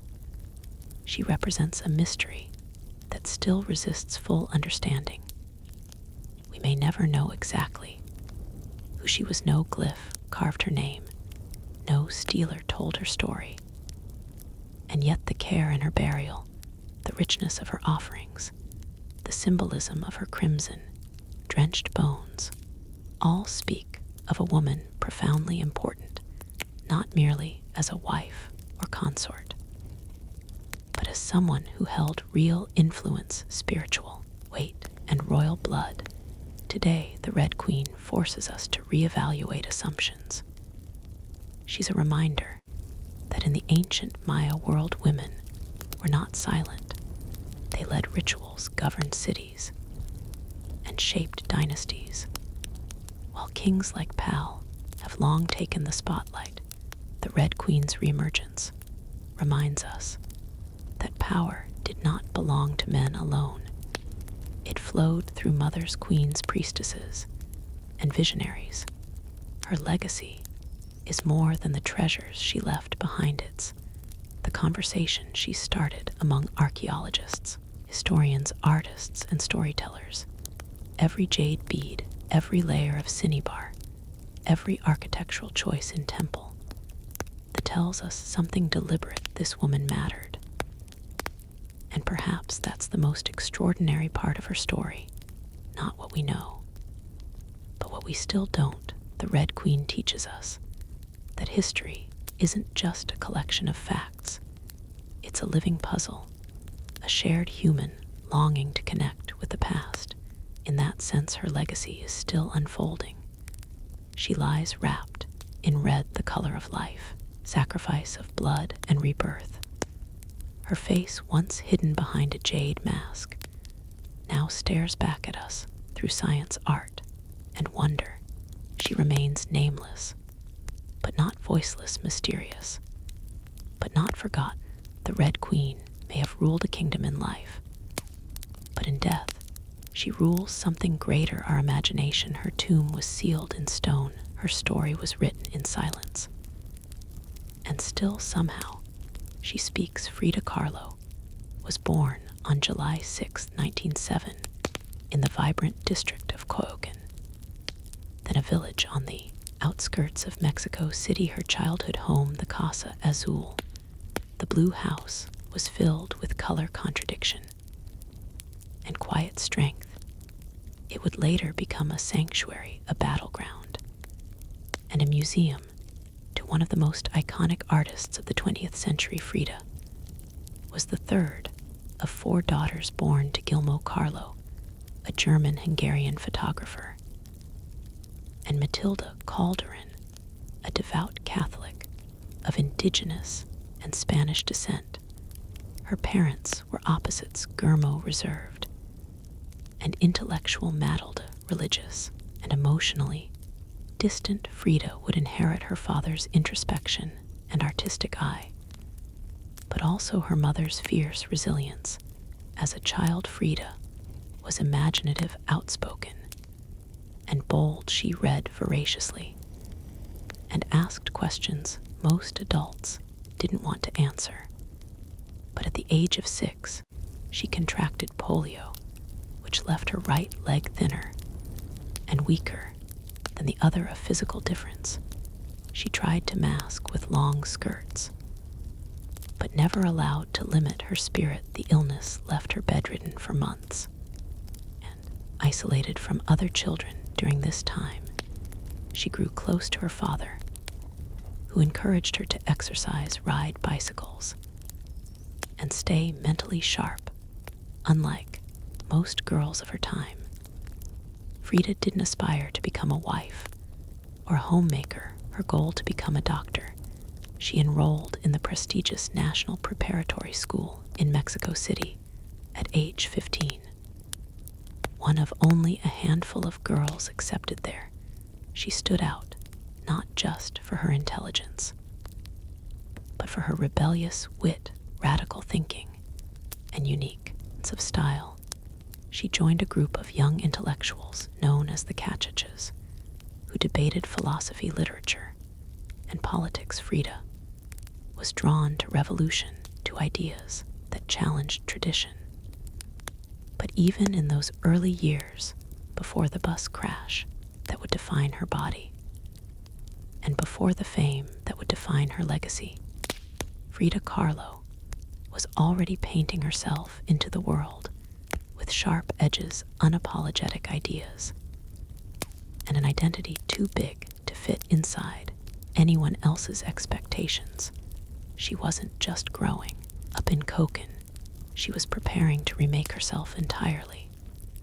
On September 17, 1925, Frida Kahlo's life was split into the girl she had been and the woman she was forced to become.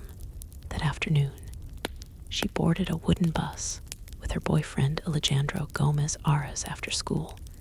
They were laughing, teasing each other, and probably arguing. Frida never did anything halfway. But moments later, the bus collided with a streetcar, and in an instant, her future unraveled into pain metal. and silence. The crash was horrific. The streetcar crushed the bus against a wall, splintering wood, and flinging passengers. Frida was impaled by an iron handrail.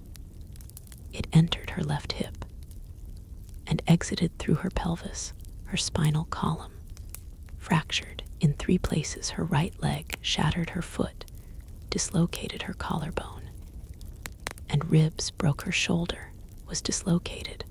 Her abdomen was pierced. She was just 18 years old. A man covered her with a borrowed overcoat. Someone else noticed her body was sparkling not from blood, but from the gold powder she had been carrying in a pouch. It had exploded on impact, dusting her broken form. In what looked like glittering ash, Frida was taken to the Red Cross hospital and underwent numerous surgeries over the following months.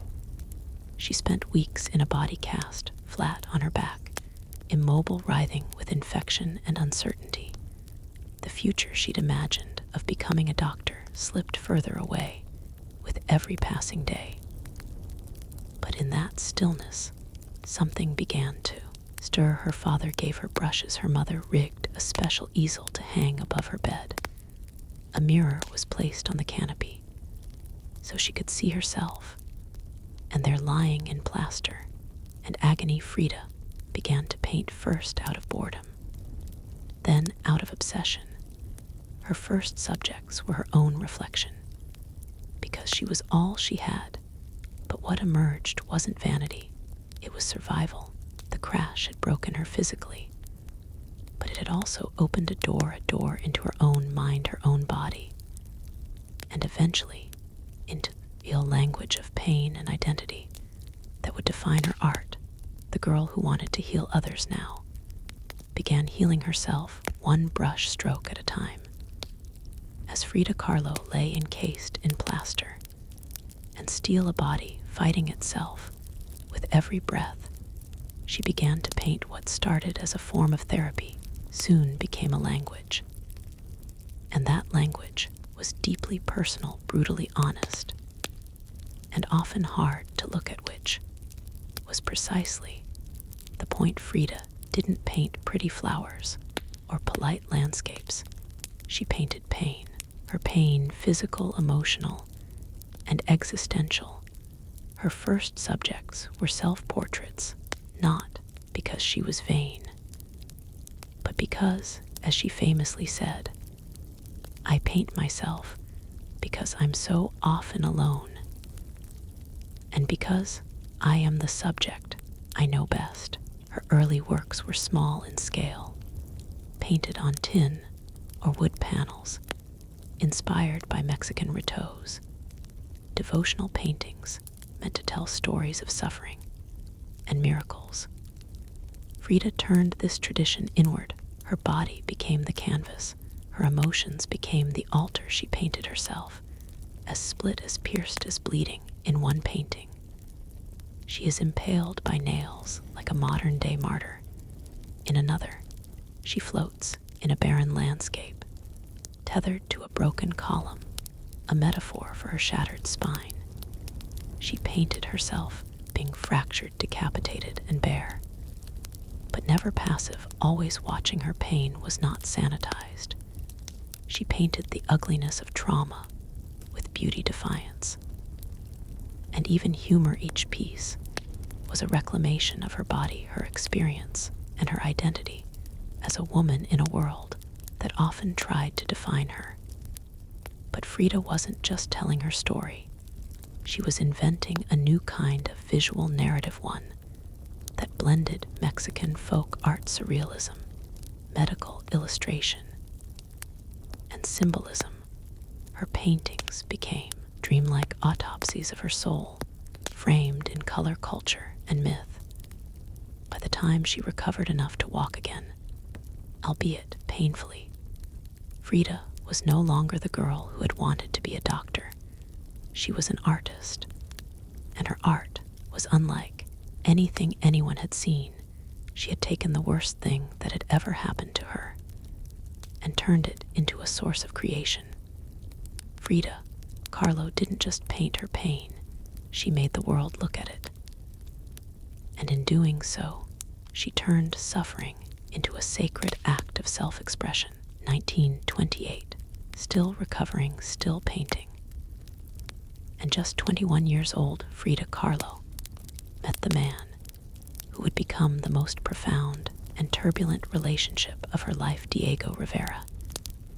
He was 20 years her senior, already Mexico's most famous painter. Massive in both stature and presence, Rivera was a giant of Mexican muralism, known for his sweeping, politically charged frescoes that told the story of the Mexican people. Frida had seen his work before she admired it, but now she wanted his opinion of her work.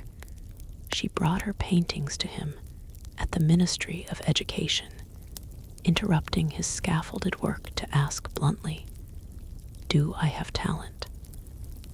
Diego took one look and said yes, and not just out of kindness. He recognized in her something rare, an unfiltered voice, raw and unpretentious, full of rage, irony, pain, and beauty. They began a relationship that was as consuming as it was creative. Frida once said, "I suffered 2 accidents in my life, one in which a street car knocked me down. The other was Diego. They married in 1929. An odd pairing to outsiders. Diego, massive, unfaithful, politically famous. Frida sharp, tongued, fiercely independent, already walking with a cane. Her parents called it a marriage between an elephant and a dove. Their bond was passionate, but chaotic. Diego supported her art and encouraged her growth as a painter. But he was also endlessly unfaithful, even with Frida's own sister. Christina Frida was devastated, and in return, she took lovers of her own, both men and women, including rumored affairs with Leon Trotsky and painter Georgia O'Keeffe. They divorced in 1939, then remarried a year later with different terms. This time, Frida would keep her autonomy, her home, her money, her name. Their second marriage was less about traditional love and more about creative partnership and mutual understanding, despite the betrayals and the heartbreak. Diego remained a constant force in Frida's life. He challenged her, he wounded her, but he also believed in her as an artist, as a revolutionary, and as a woman who could redefine what painting could be together. They were not peaceful, but they were legendary. In the 1930s, Frida Kahlo followed Diego Rivera on a journey north to San Francisco, Detroit, and New York as he completed high-profile mural commissions. These years abroad brought her face to face with American industrialism, wealth, and the contradictions of capitalism, and they left her with deep political discomfort. Frida was a proud Mexican nationalist, a committed communist, and an admirer of indigenous traditions. The opulence she witnessed in the United States, especially while the Great Depression ravaged much of the country, only deepened her sense of disillusionment. In letters home, she mocked the culture's materialism and obsession with appearances. She missed the grit, color, and contradiction of Mexico, while Diego painted enormous murals on factory walls. Frida began to paint smaller, quieter revolutions, deeply personal works on tin and canvas. Style solidified, sharp, surreal, emotional, and intimate. It was during this time that she produced some of her most iconic self-portraits. Frida didn't just paint herself for vanity. She painted herself to survive. Her identity became her landscape, with her body constantly in pain from her accident, multiple surgeries, and a failed pregnancy in Detroit. She turned inward. Her portraits showed her bleeding, fragmented, exposed. Yet her face was always calm, always direct, unapologetic. One of her most powerful works, Henry Ford Hospital, shows her lying on a hospital bed crying, surrounded by floating symbols of loss. A fetus, a snail medical equipment, a cracked pelvis. It was raw, graphic, and deeply emotional, a canvas that bled with truth. Back in Mexico, Frida immersed herself in leftist politics. She and Diego welcomed Leon Trotsky into their home. While he lived in exile, Frida wore Tijuana dresses, traditional indigenous garments, not just as fashion, but as a political, cultural statement. Her art was never disconnected from her beliefs, her identity, her body, and her ideology, all intertwined in her work. While Rivera was painting murals of revolution, Frida painted its human cost, the body in pieces, the mind on fire, and the self always staring back in exile. And in illness, she became not just a painter of pain, but a painter of resistance. When Frida Kahlo returned to Mexico in the late 1930s, she was no longer just Diego Rivera's wife. She had become something else entirely, a force, an artist whose work radiated with raw honesty, surreal symbolism, and cultural identity. Back in her homeland, she stepped fully into herself. Her Casa Azul in Coyoacán became a sanctuary of color and contradiction. Bright cobalt walls, yellow trim Aztec statues in the garden, monkeys and parrots wandering freely. The house was a living extension of Frida's imagination. It was a blend of tradition and rebellion, elegance and earth. Here she surrounded self with pre-Columbian artifacts, exotos, folk art, and revolutionary books. She wore bold Tijuana dresses, wove flowers into her hair, and painted amid the scent of copal incense and the sounds of mariachi on the street outside. This period marked an explosion of creativity. Her paintings became more intricate, more symbolic, and more political. Works, like the two Fridas, revealed a divided self, one in European dress with a bleeding heart, the other in indigenous clothing, strong and composed. It was Frida's visual autobiography, a portrait of love, loss, and heritage. In 1939, she exhibited her work in Paris, where artists like Picasso, Breton, and Kandinsky praised her fiercely original style. But even among the surrealists, Frida stood apart. When André Breton tried to label her as one of their own, she pushed back. "They thought I was a surrealist," she said, "but I wasn't. I never painted dreams. I painted my own reality." She painted Mexico, not the romantic postcard version, but the living, breathing country.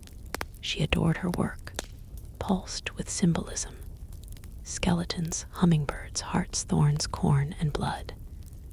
She honored the indigenous roots of her homeland while unmasking the violence of its past and present.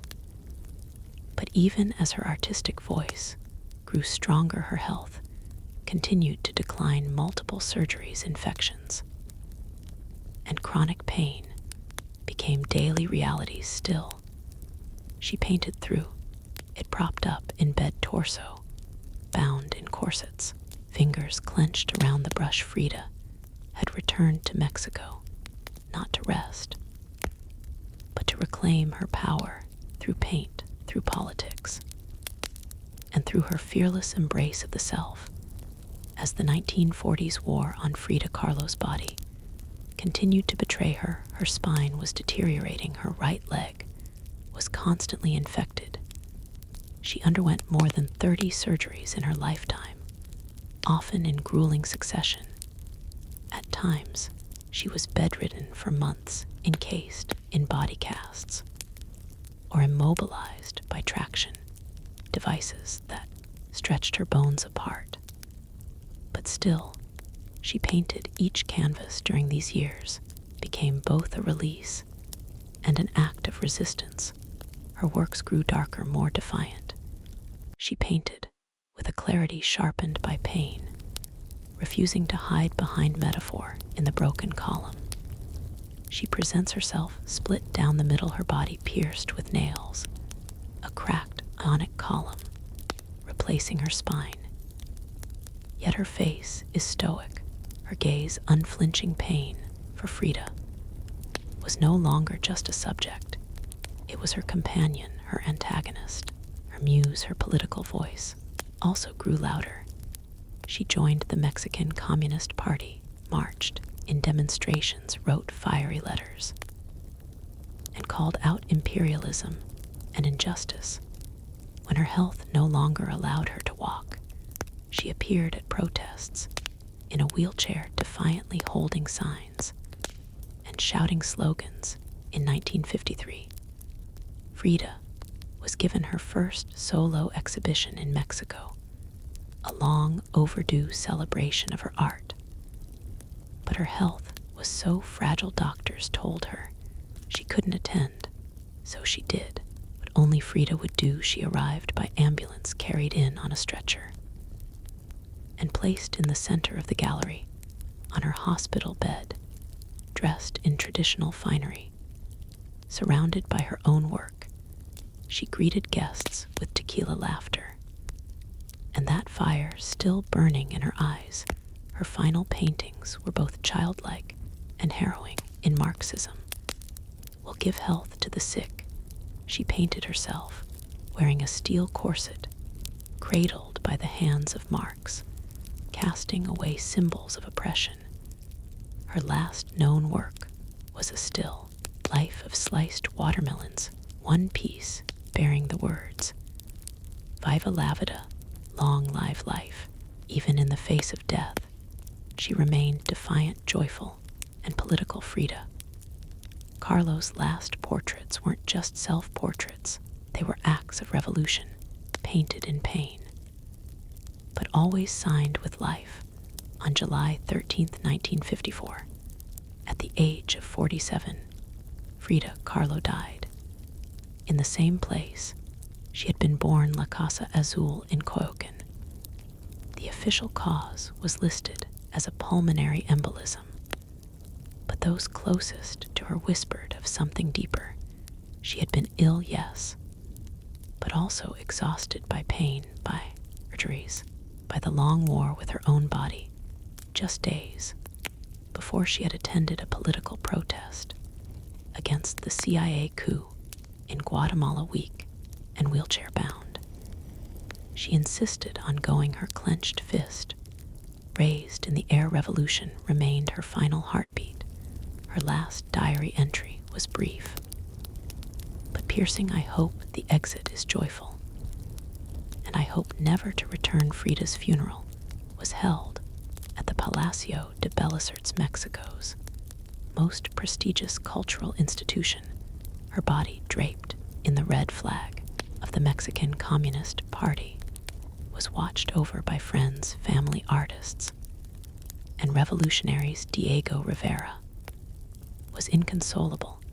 He called her the greatest love of his life, even as his betrayals had nearly broken her. But in the years that followed her death, something extraordinary happened. Frida Kahlo refused to disappear. At first, her name was whispered only in art circles. Her works weren't easy to categorize, too political for surrealists, too surreal for traditionalists.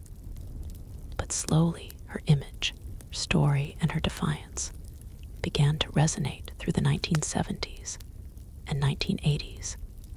As feminist scholars and activists reclaimed forgotten voices, Frida's became louder. She wasn't just a painter anymore. She was a symbol of pain, turned into beauty, of feminism, born through resistance, of Mexican identity, celebrated without apology, of queerness, disability. revolution, and authenticity. Her face, unibrow, gaze flowers in her hair, became iconic. Her home became a museum. Her diary became a sacred text. And her paintings now hang in the world's greatest museums. Frida Kahlo had lived much of her life in Diego's shadow. But in death, she stepped forward. She didn't just leave behind paintings. She left behind a mirror and dared us all to look not with pity, not with fear, but with fire. Today, Frida Kahlo's face is everywhere, printed on t-shirts, painted on murals, turned into dolls, memes, posters, and icons. Her signature unibrow, her flower crowned hair, her direct gaze, all instantly recognizable. But what makes her legacy powerful isn't just that people know her face, is that they recognize the truth behind it. Frida didn't try to be flawless. She didn't fit into boxes. She wasn't conventional. And she didn't care to be in a world that demands perfection. She gave us realness, raw, messy, vibrant, angry, joyful, contradictory realness. She celebrated what made her different, her disability, her queerness, her politics, her culture, and turned it into art that transcended borders and decades. She's become more than an artist. She's a global symbol of defiance, feminism, cultural pride, and creative resistance for queer communities. She's a fearless bisexual icon who lived openly and unapologetically in a time that demanded silence for women. She's a reminder that power doesn't require permission for disabled artists. She's proof that pain can fuel the brush, not stop it. And for Mexico, she's a daughter reclaimed, fierce, folkloric, and forever part of the national soul. Her paintings, once dismissed as too strange or too personal, are now among the most revered in the world. Works like the two Frida's self-portrait with thorn necklace and hummingbird, and the broken column aren't just seen, they're felt deeply by anyone who has ever suffered and needed to turn that suffering into something sacred. She lived in the margins and turned them into center stage. She embraced contradiction, a communist who wore gold, a woman betrayed who loved again, a body in pieces with a soul unbreakable. And through it all, she painted not just with color, but with conviction. Frida Kahlo never asked to be a symbol. She simply told the truth about herself, and in doing so told the truth for millions of others who had never seen themselves reflected in art before now. When we see her face, we see courage, we see color, we see resistance, we see Frida not gone, but immortal.